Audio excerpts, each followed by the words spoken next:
Hello दोस्तों, आज की वीडियो में हम बात करेंगे कि इकोनॉमी क्या होती है और इकोनॉमिक्स क्या होती है और दोनों में क्या डिफरेंस होता है।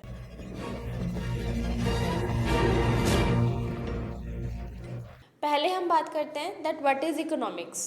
इकोनॉमिक्स एक तरीके की सोशल साइंस होती है जहाँ पे स्टडी किया जाता है कि कैसे एक इंडिविजुअल, बिजनेसेस, कोई गवर्नमेंट किस तरीके से वहाँ पे जो लिमिटेड रिसोर्सेज हैं उनको मैनेज करेंगे ताकि जो भी सोसाइटी की अनलिमिटेड वांट्स हैं उनको लिमिटेड रिसोर्सेज के ज़रिए सेटिस्फाई किया जा सके। और इकोनॉमिक्स के अंदर पे हमारा मेन फोकस रहता है प्रोडक्शन, कंजप्शन और डिस्ट्रीब्यूशन के अंदर में।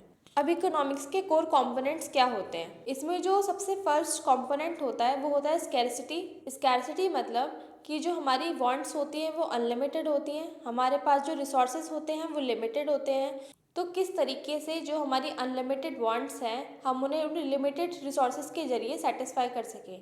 और वहाँ पे हमें ये चीज़ देखनी पड़ती है कि हमारे चॉइसेस क्या है और हमारी प्रायोरिटीज़ क्या है ताकि उन लिमिटेड रिसोर्सेज का सही यूटिलाइजेशन किया जा सके।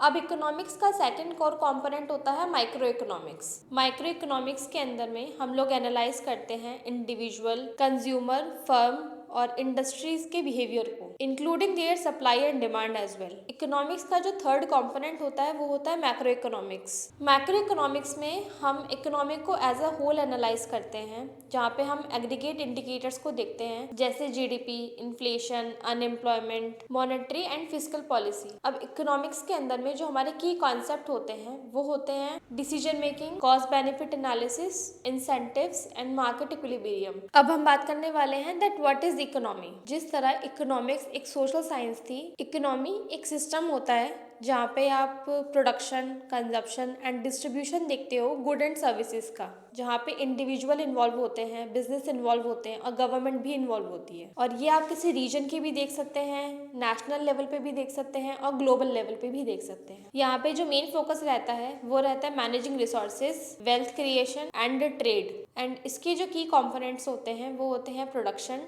Distribution, consumption and trade. तो हम कह सकते हैं कि जो इकोनॉमिक्स है वो एक थियोरेटिकल कॉन्सेप्ट है जहाँ पे हम स्टडी करते हैं कि कैसे रिसोर्सेज का एलोकेशन होना चाहिए, वेयर एज जो इकोनॉमी है वो एक रियल वर्ल्ड एक्सपीरियंस है जहाँ पे प्रोडक्शन हो रहा है, कंजप्शन भी हो रहा है और डिस्ट्रीब्यूशन हो रहा है, और वो किसी एक स्पेसिफिक रीजन में होता है या फिर किसी कंट्री में भी हो सकता है। सो ये डिफरेंस होता है इकोनॉमी और इकोनॉमिक्स के बीच में।